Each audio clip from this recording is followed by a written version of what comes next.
Well, hello.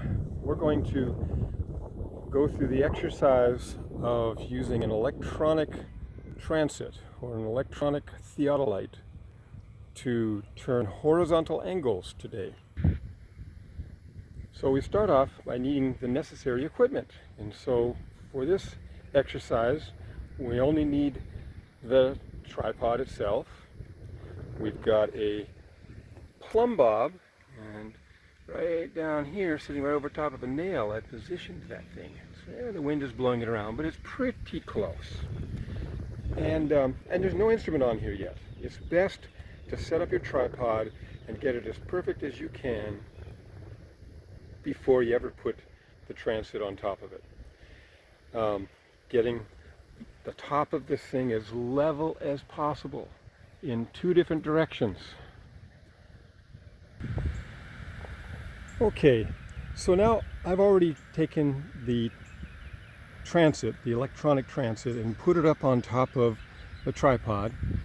I've got the tripod as closely level at the top table of the tripod, and the plumb bob as close as we can to being right on that nail. As close as we can within those extents. And we've got some wind, so it's not perfect. Plumb bobs always come out as soon as I bring the wind always comes out when I bring a plumb bob out, so that's just part of the science of nature here. But so what we also do is you start off by leveling this instrument, and so you see this little bubble vial, very much like what we had on the builder's level. I've gotten it pretty closely centered in the middle of that circle, but that's just not accurate. It was accurate enough for the builder's level because the builder's level floats inside. It has a leveling feature built in. This has no such thing. It has fancy electronics, but for a readout, but it certainly does not have the ability to level itself. Here we have to look at another bubble vial. So if you look back at this instrument, on one side at the top there is a bubble vial, a strip vial, very much like you might see on a level. Very hard for me to show it to you. It seems like the glare and the focus and everything, but right now the bubble is way over on the right hand side. If I get far enough away, it's just glare. It's just crazy what kind of glare we have. But anyways, I have to level that when the instrument is between two screws. And then when it's as level as I can make it, and this thing, it just requires just a slight amount of motion. Let me just show you here. I'm going to move okay, it moved on me. Maybe from this distance you'll be able to see it. I don't know, I'm having a hard time seeing it. But you'll find you turn a screw just a smidgen and it keeps moving. There's friction involved. So that you actually kind of have to move the instrument and then put it back halfway between two screws again and watch to see where it goes. All right. This can be tedious, and so that's why it really matters to get it as level as you can before you ever get to this stage. These little bubble vials won't help you get it close. This is for getting it perfect in the end. And so then I go to another pair of screws. You have to either go clockwise or counterclockwise, and then be careful. I just adjusted this screw. Leave that one alone, then you move to the next screw.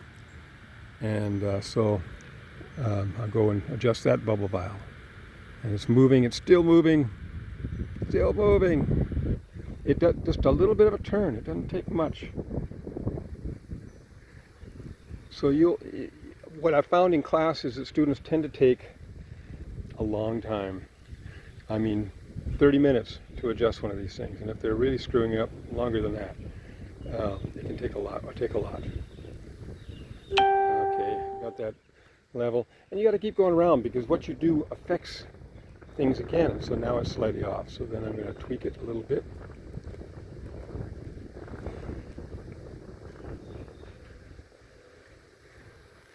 And one more time back around here. So I get dizzy here going around, especially with me holding the camera.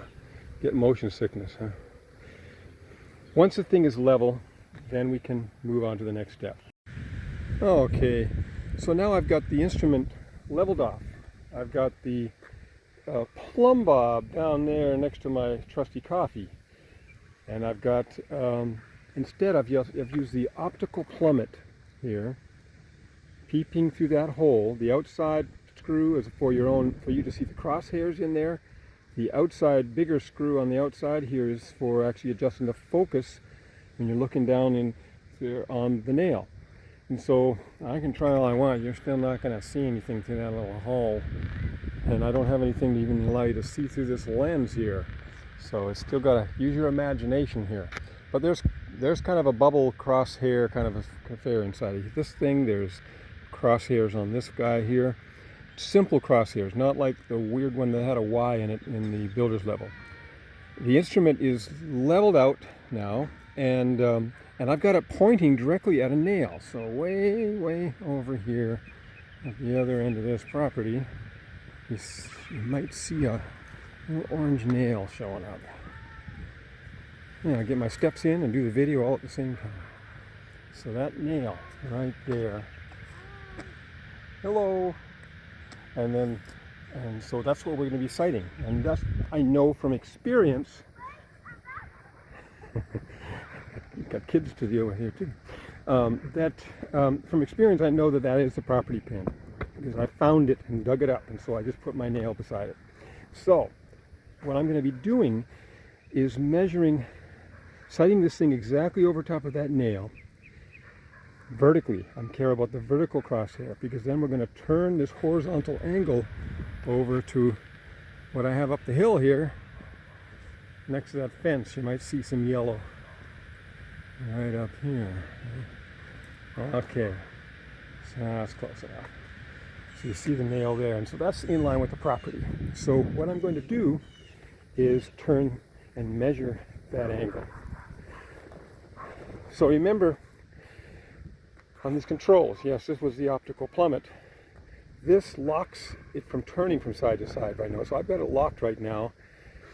The bigger, chubbier screw on the inside is for locking it. The smaller one is for fine adjustments if you need to do this. So I've already done a fine adjustment on this thing, so you can see it's at 0, 0, 0. Well, actually, every time I push the offset button, let me go here, the offset button, it'll reset that horizontal measurement at 0. So that's what I've done. I pushed the button. I should have let you watch me when I did it. Huh? Anyways, now it's set at 0. I've marked it at 0 to make the math easy. And then what I do is I unlock the big chubby screw here.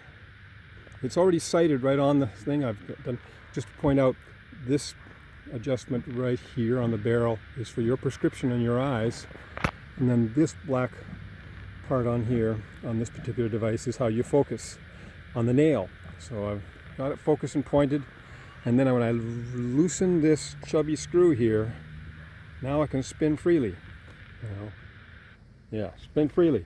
In fact, if I turn back the other way, it starts from 360 degrees. Well, at the beginning it's at 0, and then it goes to 359 and down. Well, I'm going to go this way. Now, if I needed to turn the other direction, this RL button right up top here, right hand, left hand. So we're turning a right hand turn, and that's why here it says HR. R is for right. It's horizontal, that's what H is for. And the small R next to it, if I can hold it still for you, is telling you we're going to be turning a right hand turn. And so now it's counting up the angles on the bottom number. We don't care about the vertical number for this exercise, just the bottom number on the screen. When I get it lined up just right, well, I'm getting close. Yeah, this is hard to do. 2 hands and such.